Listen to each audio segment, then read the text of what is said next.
안녕하세요. 오늘의 뉴스레터에 오신 걸 환영합니다. 한국은 현재 방위산업 분야에서의 투자와 기술적 진보에 대해 전 세계를 놀라게 하는 고급 전자기 펄스 EMP 폭탄 시스템을 개발하고 있습니다. EMP 폭탄은 강력한 전자기 펄스를 방출하여 상대방의 전자 및 정보 시스템을 마비시킬 수 있는 능력을 가지고 있으며 인프라나 인명에 직접적인 물리적 손상을 입히지 않습니다.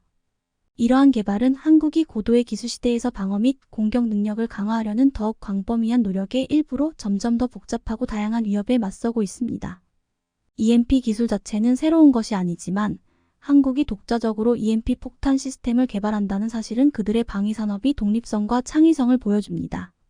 국제 전문가들은 이러한 투자를 높이 평가하며 한국의 억제력과 방어 전략을 개선하는 중요한 진전으로 여깁니다. 한국의 EMP 폭탄은 고급 기술 및 연구 능력을 반영할 뿐만 아니라 지역 안보 환경이 점점 더 긴장됨에 따라 군사적 우위를 유지하고 발전시키려는 국가의 결단력을 증명합니다. 이는 한국이 국가 이익을 보호하고 지역 평화를 유지하기 위해 새롭고 혁신적인 기술에 투자하는 데 주저하지 않는다는 분명한 메시지를 다른 국가들에게 전달합니다. 대한민국 국방부가 1990년대부터 연구했지만 논문으로도 발표되지 않은 최고 등급의 극비사항으로 감춰온 무기가 있습니다. 지난 2019년 일본과의 외교 관계가 급속도로 악화되자 국방부는 강급하 국방계획을 발표했습니다. 1차적으로 한국형 항모라 부를 수 있을 만한 다목적 상륙함 2의 건조 사업을 발표함과 동시에 스텔스 무인기 및 EMP 무기라는 핵심 전략 무기를 공개했죠. 일본에게 항의하는 일종의 무력 시위였습니다. 현재 한국 국방부는 국방연구소를 통해 다양한 최첨단 무기를 개발 중에 있지만 절대로 공개하지 않는 무기가 몇 개 있습니다.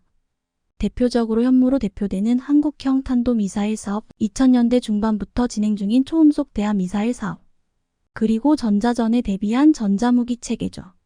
이러한 무기들은 그 성능은 물론이고 관련된 연구 논문조차 발표하지 못하도록 막아둔 극비사항이죠. 이 중 눈에 띄는 무기가 있습니다. 바로 전자전에 대비한 전자무기 체계인데요. 스타워즈 시리즈에서 이온 캐논이라는 병기가 바로 이 무기를 쏴 잠시 동안 상대를 불구로 만들어버린 적이 있었지만 이런 무기가 실제로 존재할 것이라 믿는 이들은 많지 않았습니다. 국방부가 발표한 전자무기는 바로 EMP-ELIC-TROM AGNETIC 펄스탄을 말합니다. 전자기 펄스라고 불리는 무기죠. 이 전자기 펄스는 핵폭탄이 폭발할 때도 발생하는데 가령 상공 50km에서 20kt급 핵무기가 터지면 전자기파가 방출돼 반경 100km의 모든 전자장비가 불구가 되는데 이 전자기파를 무기화시킨 것이 바로 EMP탄입니다. 고전압의 전기를 전자기파로 변환시켜 적군의 전자장비를 순식간에 무력화시켜 불구로 만들어버리는 무기죠. 북한의 무력화를 목표로 1999년부터 기술 개발을 시작했다가 2018년에 의미 있는 결과를 이뤄냈죠. 지난 2018년 1월 국방과학연구소는 전자기파를 이용해 반경 1km의 모든 전자기기를 무력화시킬 수 있는 EMP탄 시험 개발을 완료했다고 보도했습니다. EMP는 핵이 폭발하면서 발생시키는 충격파인데 EMP 효과가 생기는 경우 일정 반경 내의 모든 전자기기는 파괴되죠. 한국이 개발한 EMP는 비핵 EMP로 우라늄 등의 핵불질이 아닌 화약을 기반으로 만든 폭탄이며 폭발 순간 전자기파를 기계적으로 방출시키는데요. 지난 2009년 초보 단계인 100M까지 시험 개발에 성공했지만 1km까지 개발 완료했다는 사실을 공개한 적은 처음이었습니다. 그러다 일본과의 외교 관계가 급격히 악화되던 2019년 8월 국방부가 국방중기계획을 발표하면서 EMP탄의 개발을 공식화했습니다. 그렇다면 EMP탄은 도대체 무엇일까요? EMP탄은 인공적으로 전자기파를 만들어내 목표 반경 내 모든 전자기기를 무력화시키는 폭탄으로 인간에게 피해를 입히지 않는 비살상용 전략무기입니다. 만약 반경 2km짜리 EMP탄이 한방 서울에 투하되면 2km 내 TV, 컴퓨터, 스마트폰 등 전자기기로 돌아가는 모든 전자제품이 파괴되면서 원시시대로 돌아가게 됩니다. 지하 수백 미터에 있다고 하더라도 전자기파가 뚫려있는 모든 공간으로 파고들어 무력화시킵니다. 지하에 있다고 안전한 것이 아닌 것이죠. 정전처럼 잠깐 전기가 공급되지 않는 수준이 아니라 전자부품이 과부하에 걸려 모두 타버리는 악마의 공격입니다. 이 EMP탄이 무기가 될 수도 있겠다라고 생각됐던 건 1950년대 미국에서 시작됐습니다. 당시 미국은 태평양의 비키니 섬에서 핵폭탄 실험을 감행했는데 1946년부터 1958년까지 무려 23차례에 이르렀죠. 그런데 핵실험을 했더니 그때 방출된 강력한 감마선이 대기 중 질소와 산소를 타격하면서 대기가 마치 파도처럼 휘어지는 현상이 나타난 것입니다. 비키니 섬에서 실행한 실험은 하와이의 가로등을 전부 꺼버렸고 호주까지 영향이 있었다는 이야기도 있습니다. 당시 미국과 소련은 미친 듯이 핵실험에 열을 올리던 시절이었는데 1961년 소련이 6마운트의 수소폭탄을 실어한 직후 미국 알래스카에 설치된 조기 경보 레이더와 반경사형 KM의 장거리 고주파 통신이 하루 내내 단절된 적이 있었습니다.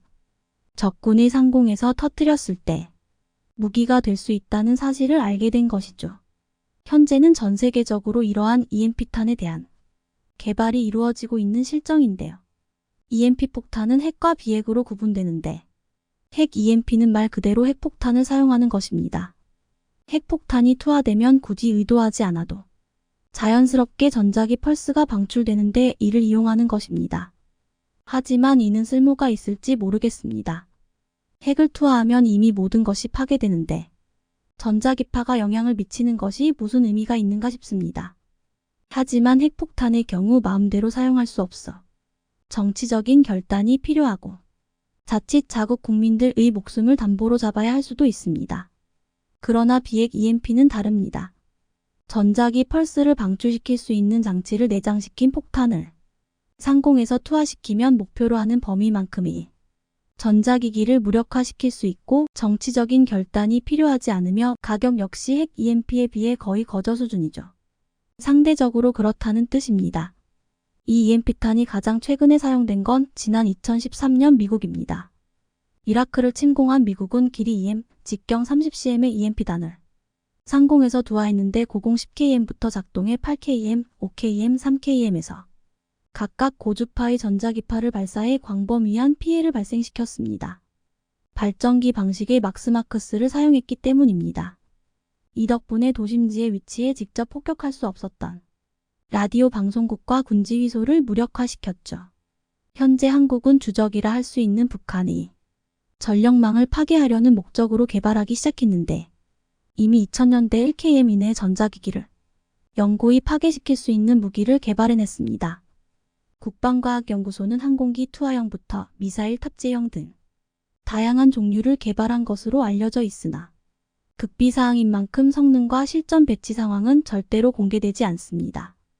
다만 현재 단도미사일 및 크루즈 미사일에 장착시켜 전쟁 초기에 북한의 지휘소, 미사일기지, 비행장, 방공 시스템을 전부 무력화시킬 계획으로 지속적인 개발이 이루어지고 있습니다. 일각에서는 북한의 주요 지휘소나 전략시설은 전부 지하 수백 미터에 자리 잡고 있는데 그걸 공격할 수 있느냐 의심의 눈초리를 보내지만 EMP는 전선, 케이블, 통풍구 등 금속만 존재한다면 모조리 침투할 수 있습니다. 땅속에 있는 북한 지휘소라도 최소한 숨은 쉬어야 하니 통풍구는 있을 테니까요. 물론 한국은 현모4 등 지하시설을 파괴하기 위한 전술핵급 괴불미사일도 보유하고 있지만 촉 너무 깊어 실패하더라도 EMP탄이 전자장비를 파괴시키기 때문에 완전한 무력화를 기대할 수 있습니다. 그런데 북한이 이 무기가 얼마나 두려웠던지 공개되자마자 쌍욕하면 비난하고 나섰습니다. 8월 14일 국방중기계획이 발표되자마자 하루 만에 조평통을 통해 공개적인 비판을 가해왔습니다. 조평통은 EMP탄을 콕 집어 알레르기 반응을 보였죠. 아무래도 실전 배치가 임박한 만큼 자신들의 최대 무기인 핵시설을 마비시킬 수 있다는 점 때문에 신경을 곤두세우는 것이겠죠. EMP탄 한 방이면 전자기기 내부 회로를 전부 태워버려 마비시켜버리니까요. 하지만 한국이 북한과의 전쟁에 대비해 준비 중인 무기는 EMP에서 그치지 않습니다. 비슷한 홍류의 무기로 정전단, 즉 인공적으로 모든 전력망을 블랙아웃시켜버리는 무기도 있죠. 단소 섬유단으로도 불리는 무기입니다. 지난 1999년 5월 유고슬라비아 중부 지역에는 미군의 스텔스 폭격기가 등장했습니다. 그런데 폭격기가 폭격은 안 하고 작은 폭탄 몇 개만 떨구고 날아가 버렸습니다. 피해도 별로 없겠다 생각하던 순간 야구공만한 폭탄에서 거미줄 모양의 실덩어리가 떨어졌고 발전소의 변압기에 달라붙었습니다. 변압기에 거미줄이 내려앉은 순간 방전과 누전이 발생하면서 유고슬라비아 전역의 전기 70%가 차단됐었죠. 이날 유고슬라비아를 암흑으로 만들어버린 이 무기가 8호 정전탄입니다. 1980년대 미국이 개발한 이 무기는 적의 작전 수행 능력을 현저히 감소시킵니다. 2003년에는 이라크에서도 사용했는데 주요 변전소를 공격하는 바람이 한 달 동안 전기 공급이 끊겨 이라크가 마비되는 사태가 벌어지기도 했습니다. 눈과 귀가 멀어버린 상태에서 어떤 반격도 불가능했죠. 지난 2006년 국방과학연구소는 풍산과 함께 정전단을 개발하기 시작했는데 2017년 기술을 확보했다고 밝혔죠. 즉 기술을 전부 확보했기 때문에 언제든지 생산해 실전 배치시킬 수 있는 상태까지 발전한 것입니다. 북한의 핵위협에 대비해 세운 킬체인, 즉 핵미사일을 탑재하고 추적하고 격파하는 작전에서 핵심 전력은 단연 정전단입니다. 북한은 알려진 지하시설만 7,000개 이상인데 한국군은 전쟁이 발발하면 최우선적으로 대형 발전소 상공에서 이 폭탄을 투하해 전력 공급 차단에 집중할 것으로 보입니다. 이를 통해 지하요새 자체를 무력화시키겠다는 뜻인데요. 그 이유는 지하시설을 운용하기 위해서는 초대형 환기시설은 물론 두꺼운 방호문이 필요한데 이들을 열고 닫을 때 전력이 필요합니다. 손으로 밀고 닫는 수준이 아닌 거니까요. 지하 벙커에 자체 발전기를 보유해 자체 전기를 생산한다고는 하지만 이러한 발전기는 상시에 사용하는 것이 아니라 정전돼서 수리하는 동안 필요한 전력 공급용에 불과합니다. 장시간 사용할 수 없죠. 정전단은 전도가 높은 니켈과 단소 섬유를 결합해서 만드는데 이를 공중에서 쪽발시키면 단소 섬유가 무수히 방출되면서 전선에 걸립니다. 그럼 전기줄에 갑자기 과부하가 생기면서 전력을 차단시키는 원리입니다. 이렇게 되면 김정은이 머물게 될 지하 벙커, 그리고 지하요새로의 진입 자체를 불가능하게 만들어 도피할 곳이 없어지는 것은 물론 엄청난 전력을 필요로 하는 통신체계도 먹통이 되므로 일사불란한 작전 지휘가 불가능해지는 겁니다. 이 분야에 대한 기술은 이미 확보했지만 아직까지 실전 배치 소식이나 그 이후의 소식이 들리지 않는 이유가 있습니다. 이미 지난 2016년에 발표한 국방중期계획에서는 단소섬유단을 2021년까지 개발을 완료하고 배치하겠다는 계획을 발표했었는데 설사 개발이 완료되었다고 하더라도 실전 배치 등은 국가 기밀에 해당하기 때문에 언제 어디로 배치시켰는지는 공개되지는 않을 것으로 생각됩니다. 말 그대로 핵심 전략 무기니까요. 그런데 사실 이런 EMP단이나 탄소섬유단의 경우 항공기에서 투하하는 경우가 대부분이기 때문에 명중률이 떨어지는 것이 사실입니다. 급박하게 돌아가는 전장에서 북한이 일사불란하게 움직이기 전에 전자기기를 무력화시키고 전력을 차단해 작전 지휘를 막는 것은 너무나 중요한 일입니다. 하지만 무력화를 위해 투하한 무기의 명중률이 떨어지는 것은 자칫 전쟁의 승패를 가를 수 있는데요. 그래서 한국은 명중률을 높이기 위해 공중을 날아다니는 유도폭탄을 개발해 정전단에도 적용할 계획입니다. 국방과학연구소와 LIG넥스원이 개발한 GPS 유도폭탄 KGGB는 재래식 폭탄에 장작시켜 재래식 폭탄의 치명적인 단점인 명중률을 최고 수준으로 높여주는 유도무기입니다. 재래식 폭탄이 핵미사일 효과를 내도록 해주는 것입니다. 과거 핵미사일은 오차가 1영엠나 됐기 때문에 콘크리트로 둘러싸인 핵심 군사시설을 파괴하려면 핵탄두가 필수적이었죠. 그러나 GPS라는 개념이 도입되면서 2000년대에 접어들어 재래식 폭탄의 오차 범위가 5M로 줄어들었죠. 따라서 현대의 GPS 정밀 유도 폭탄은 과거의 핵미사일만이 파괴할 수 있었던 적군의 두터운 방어 콘크리트를 뚫고 핵심 군사시설을 정확히 명중시킬 수 있어 핵무기를 대체하는 능력을 갖추고 있죠. 그런 의미에서 본다면 명중률이 상당히 떨어지는 재래식 폭탄을 지난 13일 러시아는 우크라이나를 향해 탄도미사일 공습을 감행했습니다. 우크라이나의 수도 키이우를 향해 탄도미사일 10발 발사했는데 서방제 방공 시스템을 가진 우크라이나군은 10발 모두 요격에 성공했습니다. 하지만 러시아의 탄도미사일은 엄청난 크기를 자랑하기 때문에 파편만으로도 인근 아파트에 사는 민간인들이 부상을 당하는 등 큰 피해를 입었습니다. 군사 전문가들은 최근 발생한 러시아군의 공습 패턴을 보면 우크라이나의 방공망을 시험하는 느낌이 강하게 든다고 말합니다. 이번에도 러시아군은 키이우를 향해 탄도미사일을 딱 10발 쏘았는데 마치 우크라이나 방공망 시험하는 것처럼 보였습니다. 우크라이나의 주장대로 탄도미사일 10발을 전부 요격하는데 성공한 게 사실이라면 러시아로서도 대규모 공습을 감행할 것인지 말 것인지, 한다면 언제 할 것인지 고민이 꽤 깊어질 것 같습니다. 이스칸데르 미사일과 같은 러시아의 탄도미사일은 워낙 비싼 자원이기 때문에 손익 계산을 하지 않을 수 없기 때문입니다.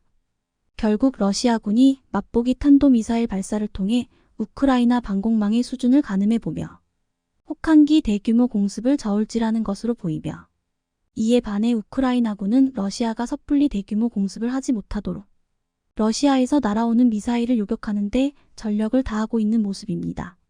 그런데 이 과정에서 러시아가 엄청난 실수를 저질렀습니다. 보시는 장면은 우크라이나 흑해 연안의 오데사 항구에서 한 화물선이 러시아군의 미사일 공격을 당한 순간을 찍은 폐쇄회로 텔레비전 영상의 한 장면입니다.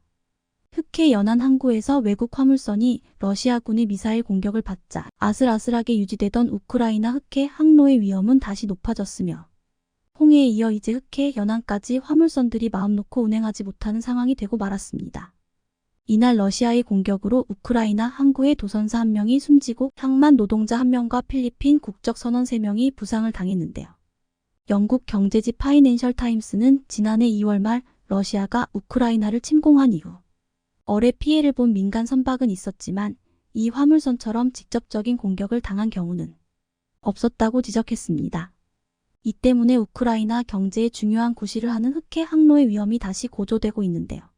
그런데 러시아의 이 미사일 공격은 얻은 것보다 잃은 게 더 많을 전망입니다. 이 화물선은 지난 8일 밤 철광석을 싣기 위해 오데사 항구로 들어가다가 피해를 입었는데요. 올렉산드르 쿠브라코프 우크라이나 기반시설 담당 장관은 이 배가 철광석을 싣고 중국으로 향하는 중이었다고 밝혔습니다. 즉 중국으로 향하던 선박을 러시아 미사일이 격침시킨 것입니다. 러시아가 경제적, 정치적 동맹이라 할 수 있는 중국 관련 화물선을 미사일로 공격한 꼴이 되어버렸습니다. 흑해 항로의 위험이 고조되는 것은 우크라이나 경제에만 국한된 문제가 아닙니다. 가뜩이나 중국 화물선들은 파나마 운하에서도 발이 묶여 해상 무역에 상당한 차질을 빚고 있는데 이런 상황에서 러시아의 탄도미사일 공격으로 흑해 항로마저 차질을 빚게 되자 중국은 상당한 부담을 안게 되었습니다. 가난한 전투를 치르고 있는 러시아로서는 중국의 경제적 도움이 무척이나 중요한 상황에서 중국의 심기를 건드리고 만 것입니다. 최근 러시아 군인들의 모습을 보면 러시아도 우크라이나만큼이나 지금 얼마나 가난한 전쟁을 하는지 알 수 있습니다. 먼저 최근 우크라이나 러시아 전쟁터에는 별의별 장비가 다 나오고 있습니다. 우크라이나군의 정찰 부대가 타고 다니는 2인승 사륜 구동 차량 워버기입니다. 정찰 중인 군인들의 생존성은 보장받기 어려워 보입니다. 군용 트럭에 100대 공포를 올려서 사용하는 우크라이나군의 야전 개조 자주포입니다. 없는 형편에서 있는 무기 없는 무기 전부 가져다가 조합해서 사용하고 있는 것을 알 수 있습니다. 특히 눈에 띄는 장면은 한국군 개구리 군복을 입은 것으로 보이는 병사의 모습입니다. 한국 군복이 어떤 경로로 우크라이나까지 흘러갔는지는 알 수 없지만 우크라이나 병사들은 눈에 보이는 무엇이든 튼튼해 보이면 일단 주워 입어야 하는 상황이라는 사실은 분명해 보입니다. 트렁크를 끌면서 행군하는 모습도 보입니다. 시간이 지날수록 정말 전쟁터에 별의별 물건이 다 튀어나오고 있는데요. 물론 러시아군도 마찬가지입니다. 러시아군 홍보 영상에 버기카가 종종 등장하고 있는데요. 유탄 발사기 버기카로 화력 지원하고 있는데 물자가 부족해서 나오는 유사포병이라고 볼 수 있습니다. 러시아는 이란에서는 자폭 드론을, 북한에서는 포탄을 구매해서 싸우고 있는데요. 최대 100만 발의 북한 포탄이 러시아로 흘러들어갔다고 알려져 있습니다. 그런데 북한산 포탄의 품질이 어느 정도인지를 알려주는 폭로들이 여러 곳에서 나오고 있습니다. 보시는 모습은 북한산 포탄이 장착됐던 것으로 추정되는 러시아 탱크의 모습입니다. 최근 러시아는 북한에서 제공받은 포탄의 품질이 너무 좋지 않은 문제로 안 그래도 힘든 전쟁터에서 도움은커녕 어려움이 가중되고 있다는 주장이 나오고 있는데요. 최근 한 매체가 러시아군이 사용하는 북한산 NDT-352 포탄 5발을 해체해 분석한 모습을 사진으로 공개했는데 이걸 보면 도움을 준 게 아니라 민폐가 아닌가 싶을 정도입니다. 북한산 포탄의 내부를 보면 포신 내부의 구리분말을 없애기 위한 용도에 충전된 화약은 포탄별 색깔이 눈에 띌 정도로 차이를 보여 연소 강도가 일정하지 않을 개연성이 크고 일부 포탄은 밀봉돼야 할 부분이 훼손돼 습기 유입 등으로 품질이 떨어질 가능성이 컸습니다. 심지어 포탄별 장약된 분말 양도 일정치 않았습니다. 이렇게 되면 포탄 발사 거리가 짧아질 수 있고 발사 횟수가 늘어날수록 정확도도 떨어질 수 있습니다. 한마디로 열악하기 그지없습니다. 실제로 러시아군에서는 북한산으로 추정되는 포탄을 사용하던 중 폭발 사고도 종종 겪는 것으로 전해지고 있습니다. 얼마 전 SNS에 올라온 영상을 보면 내부 폭발로 포신과 포탑이 완전히 훼손된 러시아군 BM-21 탱크의 모습이 있었는데 이 게시물을 공유한 군사 전문 블로거 텐다르는 내부 폭발이 분명해 보이고 결함이 있는 포탄이 원인으로 보인다. 분명 북한산일 것이다 라고 추측했습니다. 러시아의 사정이 오죽 좋지 않았으면 북한에게 손을 내밀었을까 싶은데요. 그런데 작년부터 러시아군에는 또 하나의 복병이 있습니다. 우크라이나군 정보부가 공개한 자료를 보면 러시아군 참호에서 쥐가 옮기는 LIGNC DIRCTORA 열병 마우스 피버에 퍼지고 있다는 대목이 있는데 전염병이 도는 것으로 보입니다. 러시아 병사들이 두통과 고열에 시달린다는 하소연을 본국의 가족들에게 보내오는 경우가 많은데 이것이 단순 감기가 아니라 유행성 출혈열일 가능성이 제기되고 있는데요. 급격히 기온이 내려가는 동계 전쟁터에서 군인들은 이동도 최소화하고 참호에 있을 가능성이 높고 이러한 질병이 확산되기에 너무도 적합한 환경입니다. 러시아나 우크라이나나 이런 질병이 군대 내에 유행한다면 어느 쪽이든 작전 수행에 애를 먹을 게 뻔합니다. 상황이 이렇게 돌아가자 최근 영국 국방부에서는 러시아군의 대대적인 돌파는 있을 것 같지 않으며 전반적으로 전선이 정체될 것이라고 논평을 내놓기도 했는데요. 러시아나 우크라이나나 지독한 소모전에다 겨울까지 닥쳐 몹시 어려운 상황에 놓인 것만은 분명합니다. 이렇게 복잡한 상황에서 돌파구를 마련하려는 러시아는 시진핑 주석과 만남을 가졌습니다. 지난 20일 미슈스틴 러시아 총리가 중국 베이징에서 시진핑 중국 국가주석을 만났습니다. 푸틴의 뜻을 시진핑에게 전한 것으로 보입니다. 하지만 중국과 러시아는 겉으로는 손을 잡지만 뒤로는 서로 이번 전쟁으로 인한 이득을 챙기려고 바쁩니다. 특히 전쟁은 러시아가 하고 있속은 중국이 챙기는 형국입니다. 블룸버그 통신은 중국이 EU 등의 러시아에 대한 제재로 가격이 하락한 러시아산 에너지 특수를 누리고 있다고 보도했습니다. 미국과 유럽연합의 제재로 러시아가 석유와 가스 등의 판로에 애를 먹고 이를 타개하기 위해 할인된 가격으로 내놓자 이걸 가장 많이 사들인 나라는 중국이었던 것입니다. 심지어 지난 8월 중국의 에너지 구매의 83%가 러시아산 석유와 가스였습니다. 올해 18월 중국의 러시아산 LNG 수입액은 23억 9천만 달러에 달했고 전년 같은 기간보다 3배 증가했습니다. 중국은 판로를 잃은 러시아가 할인해서 판 러시아산 가스나 석유를 웃돈을 얹어 유럽에 팔고 있는 중인데요. 이쯤 되면 제주는 러시아가 넘고 이속은 중국이 챙기고 있다는 말도 과장이 아닙니다. 이쯤 되면 중국과 러시아, 이 허술한 동맹이 얼마나 유지될 수 있을지 그간 KF-21의 초도 물량과 관련해서 말들이 많았습니다. 마침내 21일 국방부에서 내년도 국방 예산을 발표했습니다. 내년 국방부 예산은 올해보다 4.2% 증가한 59조 244억 원인데 해당 금액의 KF-21 보람의 첫 양산 사업으로 387억 원이 드디어 책정되었는데요. 그간 한국국방연구원 KIDA에서는 사업 타당성 조사에서 기술적 완성도의 미성숙을 이유로 들며 초도 물량을 우리 군이 요구한 기존 40대에서 20대로 줄이라는 제안을 하면서 사업 자체가 크게 흔들렸었습니다. 이로 인해 공군의 노후 전투기 운영기간 연장, KF-21 가격 상승, 관련 방산업체 줄도산이라는 어마어마한 후폭풍이 예고되었는데요. 심지어 일부 군사 관계자들 사이에서는 폴란드, UAE 등 KF-21 블로기의 개발 과정에 참여 의사를 내비치던 나라들까지 등을 돌릴 수도 있다는 전망이 조심스럽게 제기되며 찬물을 부어버렸었습니다. 하지만 어렵게 꽃피운 KF-21의 날개가 꺾여선 안 된다며 우여곡절 끝에 다시 초도 물량 40대로 결론이 났는데요. 이로 인해 KF-21의 수출 전망에도 다시금 찬란한 태양이 뜰 것으로 보입니다. 우리 국방부에서는 내년부터 KF-21의 최초 양산에 착수해 공군의 노후 전투기의 도태에 따른 전력 공백을 최소화할 것이라고 강조했는데요. 이와 더불어 미래 전장의 핵심 전력이 될 대드론 통합체계에 10억 원, 레이저 대공 무기 블록길에 15억 원 등 안정적인 사업 추진의 여건이 마련되었습니다. 대드론 통합체계와 레이저 대공 무기는 지난해 12월 북한의 드론 침공을 계기로 시작되었는데요. 국방부에서는 해당 사업을 통해 북한의 탄도미사일과 미사일 대응 능력을 더욱 강화해 나갈 것이며 적 무인기에 대한 대응 능력도 대폭 향상할 계획이라고 했습니다. 한편 KF-21이 주춤하던 사이 전혀 예상치 못한 경쟁자가 재빠르게 치고 올라왔는데요. 바로 튀르키예가 자체 개발 중인 전투기 TF-X칸입니다. 방위산업 측면에서 보자면 튀르키예는 대한민국의 상당히 큰 고객이었는데요. 1997년 아직 검증이 이루어지지 않은 K9 자주포를 처음으로 도입한 것도 튀르키예였고 일각에서는 연평도 포격전 이전에 2007년에서 2008년 튀르키예가 쿠르드 반군 근거지에 포격을 가한 걸 K9 계열 자주포 최초의 실전 검증으로 분류하기도 했습니다.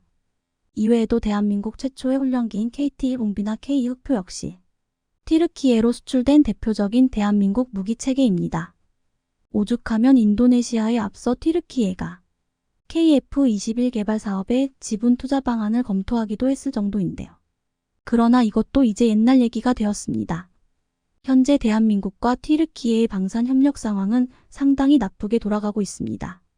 최근 튀르키예가 방산 분야에서 대한민국을 저격하는 움직임을 보이고 있기 때문인데요. 현재 한국은 각기 KF-21 보라매와 TF-X칸이라는 전투기를 독자 개발하고 있습니다. 하지만 전체 개발 일정의 시제기 비행 이후 잠정 전투용 적합 판정까지 획득한 대한민국이 월등히 앞서 있는 상태인데요. 튀르키예는 아직 CJ 1호기의 초도 비행조차 시작하지 못하고 있습니다. 그런데 최근 KF-21이 난데없는 양산 논란으로 주춤하는 사이 튀르키예가 세계 전투기 시장을 노리고 있다는 정황이 포착되었는데요. 사실 튀르키예 방산이 대한민국을 라이벌 삼아 성장하고 있다는 건 익히 알려진 얘기입니다. 일례로 T-115나 알타이 전차 등의 경우 대한민국에서 기술 이전을 받아 개발했음에도 자체 개발한 척 세계 방산 시장에 도전하고 있습니다. 자신들의 예산으로 진행된 자국의 프로젝트였다며 자국산이라는 주장인데요. 하지만 튀르키예의 주장이 국제무대에서 어떠한 영향도 끼치지 못하고 있습니다. 튀르키예의 카피품은 국제 방산 시장 점유율이 제로라고 봐도 될 정도인데요. 그나마 알타이 전차를 카타르가 100대 도입한다는 얘기는 있었지만 이조차 튀르키예 국방부 방위사업청 외무부 등이 아닌 정치권에서 나온 정보입니다. 전문가들은 튀르키예가 자국의 방산 역량을 뻥튀기 하기 위해 도입 이사를 타진한 것만으로도 수출 성공이라고 과장한다고 분석하고 있는데요. 오리지널 K9 자주포나 K2 흑표가 가격이나 성능 등 모든 면에서 압살하고 있으니 당연한 결과일 수밖에 없습니다. 그래서인지 KF-21의 뒤를 쫓고 있는 튀르키예. 5세대 전투기 TF-X칸을 동원해 세일즈를 벌이고 있는데요. 튀르키예가 자체 전투기 개발에 뛰어든 것은 미국과의 관계가 틀어진 직후입니다. 과거 F-35의 공동개발국으로 미국과 스텔스 전투기 사업을 진행하던 튀르키예는 F-35를 주력 전투기로 칸을 보조 전투기로 운영한다는 계획을 가지고 있었는데요. 에르도안 대통령 집권 이후 본격적으로 친러시아 성향을 드러내던 튀르키예는 뜬금없이 러시아의 지대공 미사일 S-400을 도입하려 했고 결국 이게 계기가 되어 F-35 공동개발 프로그램에서 퇴출당했습니다. 이후 튀르키예는 본래 보조 전투기로 운영하려던 칸의 설계를 주력 전투기급으로 업그레이드했고 자체 개발에 나섰는데요. 문제는 튀르키예가 그만한 기술을 가지고 있지도 않다는 겁니다. 만약 칸이 튀르키예의 예상대로 개발된다면 KF-21에 분명한 위협이 될 것인데요. 5세대 전투기인 칸은 구체적 세부 사항들이 기밀로 보호되고 있습니다. 다만 전반적인 질이나 중량 등은 KF-21보다 큰 것으로 확인되는데 무장 탑재량이 더 많을 수 있다고 분석됩니다. 게다가 튀르키예는 칸 F-110 엔진을 탑재할 것이며 향후 양산 단계에서는 동급 수준의 자국산 터보팬 엔진으로 개량할 것이라 주장하고 있는데요. KF-21의 F-414 엔진보다 밀출력 F터버너 출력, 모두 최대 4,000파운드 이상 출력이 강한 엔진입니다. 엔진 출력이 모든 걸 결정하는 건 아니지만 튀르키예는 칸의 최대 속력이 KF-21의 버금가는 마하 1.8 수준일 것이라 밝히고 있는데요. 단 이 4.5세대인 KF-21보다 반세대 더 뛰어난 5세대로 개발한다는 것도 말이 안 됩니다. 현지 보도에 따르면 칸은 AESA 레이더뿐 아니라 유무인 복합 운용 기능 및 스텔스 형상과 같은 5세대 전투기의 주요 특성들을 갖출 것처럼 이야기합니다. 물론 모든 게 튀르키예 칸이 정상적으로 개발된다는 가정이 있어야 하는데요. 튀르키예는 2024년 초도 비행을 꿈꾸고 있지만 실현 여부는 여전히 미지수입니다. 이제 고작 1년 남았는데 상세한 공개 정보는커녕 측면이나 배면 사진조차 매우 한정적인데요. 칸 전투기는 기본조차 제대로 갖추지 못하고 있기 때문입니다. 튀르키예는 AESA 레이더, IRST, EOTGP 통합 전자전 장비 중 어떤 것도 자체 개발하지 못했는데요. KF-21 전투기가 시제기 공개 한참 전부터 관련 기술을 모두 완성했던 것과 비교하면 정말 극명한 차이입니다. 현재 KF-21 전투기가 다시 초도 물량 40대로 확정받고 날개를 달았으며 튀르키예의 말도 안 되는 뻥 전투기와는 비교조차 안 되도록 중국에 대한 반도체 핵심 부품 수출을 규제하고 한국과 대만 등의 국가들에게까지 반도체법을 이용해 핵심 정보를 달라고 요구하는 미국을 보고 있으면 미국은 대체 왜 이렇게 반도체에 목을 매는 것일까 궁금해집니다. 그런데 그 이유는 일본을 보면 알 수 있습니다.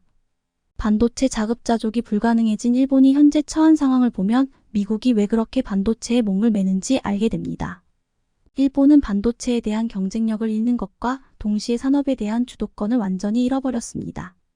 이제 무엇 하나 마음먹은 대로 제때 할 수가 없습니다. 먼저 일본 자동차 산업을 보면 반도체 주권이 없는 나라가 어떻게 되는지 여실히 알 수 있습니다. 최근 일본 도요타는 43년 동안 자사의 대표 차종이었던 캠리의 일본 내 판매를 중단하겠다고 발표했습니다. 1980년 처음 등장한 캠리는 전 세계 100개국에서 누적 판매 2,100만 대 넘게 팔린 도요타의 대표 모델이었습니다. 그런 캠리를 생산 중단하게 된 이유는 차량용 반도체가 부족하기 때문입니다. 캠리만이 아닙니다. 도요타는 렉서스 8개 모델도 주문을 제한했습니다. 이 역시 차량용 반도체 부품 수급 부족으로 생산의 차질이 빚어졌기 때문입니다. 차량용 반도체 및 부품 부족 문제는 고급차에 더 큰 영향을 미치고 있습니다. 렉서스에는 일반 도요타 차량보다 반도체가 수백 개 더 많은 1,000개 이상 사용되기 때문입니다. 현재 도요타는 차량 리모컨과 음향용 반도체 등 다양한 용도의 반도체가 부족한 것으로 알려졌습니다. 더 큰 문제는 도요타의 반도체 부족이 언제 끝날지 알 수 없다는 점입니다. 반도체 주권이 없기 때문입니다. 도요타가 놓친 시장을 현대차가 빠르게 빼앗아 오면서 현대차 그룹은 처음으로 전세계 자동차 판매량 3위에 오르는 기염을 토했습니다. 현대차 그룹은 반도체 부품 수급난 등으로 다른 완성차 그룹의 판매량이 줄어든 상황에서 유일하게 판매량이 늘어 주목을 끌었습니다. 이 역시 반도체 덕분입니다. 특히 생산부터 고객 인도까지 오랜 시간이 걸리는 자동차 분야에서 안정적인 반도체 공급은 필수적입니다. 게다가 앞으로 전기차와 자율주행차 등 자동차 분야의 반도체 공급량은 폭증하는 분위기입니다. 다들 아시다시피 일본은 이 문제를 해결하기 위해 대만의 TSMC와 굴욕적인 조건으로 손을 잡았습니다. 일본 정부는 대만 TSMC가 2024년에 완공할 예정인 구마모토현 공장에 4천억엔 가까운 보조금을 지원했고 40여 년 전 잠깐 일했던 반도체 제국의 재건을 위해 자국 기업이든 해외 기업이든 가리지 않고 지원하고 있습니다. 특히 미국의 주도로 글로벌 공급망에 큰 변화를 맞고 있는 상황에서 삼성과 SK 등 한국 업체들에게 내줬던 패권을 다시 가져갈 기회로 활용하고 있다는 해석도 나옵니다. 하지만 대만 TSMC가 짓고 있는 반도체 공장은 2024년에야 완공될 예정입니다. 반도체를 무기로 대만 TSMC는 총 사업비의 절반을 받아놓고도 많은 것을 요구하며 갑질을 하고 있습니다. 일본은 굴욕적인 조건으로 TSMC까지 끌어들였지만 늦어도 한참 늦었습니다. 결국 일본은 자체적으로 반도체 공장을 짓겠다고 나서지만 최근 파산한 JOLED의 사례를 봤을 때 이 역시 오래 지나지 않아 실패할 가능성이 높아 보입니다. 세계 5대 반도체 장비업체 도쿄일렉트론이 약 2,200억 원을 들여 반도체 공장을 신설하겠다고 발표했습니다. 도쿄일렉트론은 현재 조정 국면에 있는 반도체 시장 수요가 내년에 다시 살아날 것으로 내다보면서 시설 확장에 나서고 있고 차세대 장비 개발을 위해 5년간 1조엔 이상이 또 도요타와 키옥시아, 소니, 소프트뱅크 등 일본 대표 기업들이 첨단 반도체 국산화를 위해 세운 드림팀 라피더스 역시 48조 원을 투입해 2나노미터 최첨단 반도체 시제품 라인을 구축하기로 하는 등 일본은 반도체 재건에 속도를 내고 있습니다. 하지만 TSMC와의 협력도 반도체 자체 생산도 계획만 그럴싸할 뿐 실제 진행 속도는 더딥니다. 결국 반도체 부족을 견디다 못한 일본은 삼성전자에 손을 내밀었습니다. 그것도 외신을 통한 언플을 통해서 말이죠. 로이터 통신은 삼성전자가 일본 가나가와 현통에 반도체 후공정 검사 라인을 설치할지 검토 중이라고 일본 내 소식통 5명의 발언을 소개하며 보도했습니다. 일본 내 소식통의 발언은 다음과 같았습니다. 일본에는 소재나 제조 장치 기업이 집적돼 있어 최첨단 기술을 개발하는 데 연계하기 쉬울 것으로 이 같은 검토는 아직 초기 단계이며 삼성전자는 다양한 선택지를 검토 중으로 확정된 것은 없다고 전했다. 이 기사는 이런 말도 덧붙였습니다. 데이터 센터와 차세대 동신기술통에 대응한 첨단 패키지 기술이 요구되는 가운데 삼성은 후공정 시장에 주력하기 위해 지난해 조직 개편에서 패키지 기술 연구 조직으로 어드밴스드 패키지 팀을 신설했다. 그러나 보도 내용에는 설립 시점 등 구체적인 내용은 아직 알려지지 않았다며 로이터 통신이 직접 삼성전자에 확인을 요청했으나 삼성전자 측은 대답을 거부한 것으로 보도했습니다. 결국 일본 측에서 삼성이 반도체 라인을 일본에 짓는다는 언플을 했지만 삼성은 무대응으로 일관한 것입니다. 만일 삼성이 일본 안에 후공정 검사 라인을 만든다면 그것은 일본 안에 삼성전자의 첫 라인이 생기는 것으로 일본으로서는 반색할 일이지만 삼성 입장에서는 그저 여러 선택지 중 하나일 뿐입니다. 어쨌든 이 기사에서도 삼성의 결단을 기다려야 하는 처지가 된 일본 반도체 업계의 모습을 보여주고 있는데요. 일본이 아직도 TSMC, 삼성의 애결복걸하며 반도체 공장을 유치하기 위해 갖은 애를 쓰는 사이 한국은 자동차 반도체 분야에서 일본과 TSMC를 동시에 제압하는 자동차 반도체의 꽃이라고 할 수 있는 자율주행 ADAS 칩을 삼성전자가 생산하게 된 것입니다. 이 칩은 TSMC가 독식하던 것이기 때문에 더욱더 의미가 있습니다. 삼성전자는 얼마 전 세계적인 자율주행차용 반도체 개발업체 모빌아이의 첨단 문전자 보조 시스템 칩을 생산한다고 발표했습니다. 이 칩은 자동차의 전방 충돌 방지, 차로 유지, 스마트 크루즈 컨트롤 기능 등을 담당하는 핵심 부품입니다. 모빌아이는 카메라 기반 ADAS 칩 시장에서 약 70% 점유율을 차지한 세계적인 자율주행 칩 전문 반도체 설계 업체로 1999년 이스라엘에서 설립됐고 2017년 인텔이 20조 원에 인수했는데 공장 없이 설계에 주력하는 팹리스라서 이 생산을 주로 대만 TSMC가 독식해왔는데 이제 삼성전자가 모빌아이의 파운드리 일부 물량을 받게 된 것으로 차량용 반도체 분야에서 대만 TSMC의 턱밑까지 추격했음을 의미합니다. 그럼 모빌아이는 왜 모기업인 인텔을 제쳐두고 삼성전자를 선택했을까요? 이유는 간단합니다. 삼성이 충분한 생산 역량을 갖추었다고 판단했기 때문입니다. 삼성은 2019년부터 14나노미터 공정에서 테슬라의 3세대 자율주행 칩을 생산했고 8nm 공정에서 4세대 FSD 칩의 생산도 맡았습니다. 현재 테슬라의 차세대 칩 수주를 놓고 TSMC와 경쟁을 벌이는 중입니다. 또 지난 2월에는 미국의 인공지능 반도체 전문기업 안바렐라와 자율주행차용 반도체를 5nm 공정 생산하는 계약을 체결한 바 있습니다. 이처럼 삼성이 차량용 파운드리 시장에서 꾸준히 실적을 쌓아온 데 비해 모회사인 인텔은 차량용 파운드리 실적이 거의 없습니다.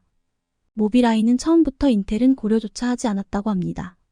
그런데 최근 TSMC의 지정학적 리스크가 떠오르자 급하게 공급망 다변화가 필요했고, 이를 충족시켜줄 업체는 삼성전자뿐이었습니다. 자율주행차용 반도체의 진입 장벽은 다른 분야보다 높습니다.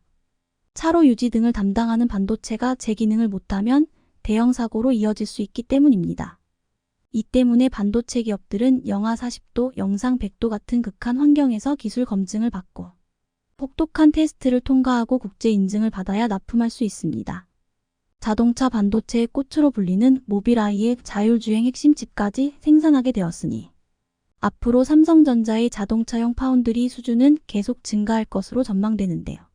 무엇보다 차량용 반도체 물량은 현재 위축된 파운드리 시장이 살아나는 삼성전자는 3월 공개한 사업보고서를 통해 기술 경쟁력 제고와 더불어 자동차 전자장비용 반도체 시장 진입을 확대하고 있다. 파운드리 공정의 기술 리더십을 강화하고 자율주행 차량 분야 신규 고객사를 지속 확대할 예정. 아무리 투자를 해도 반도체 재건 속도는 더디고 자신들과 손잡은 TSMC마저 주요 고객의 물량을 삼성에 빼앗기는 걸 보면서 일본은 잃어버린 반도체 주권을 시청해 주셔서 감사합니다.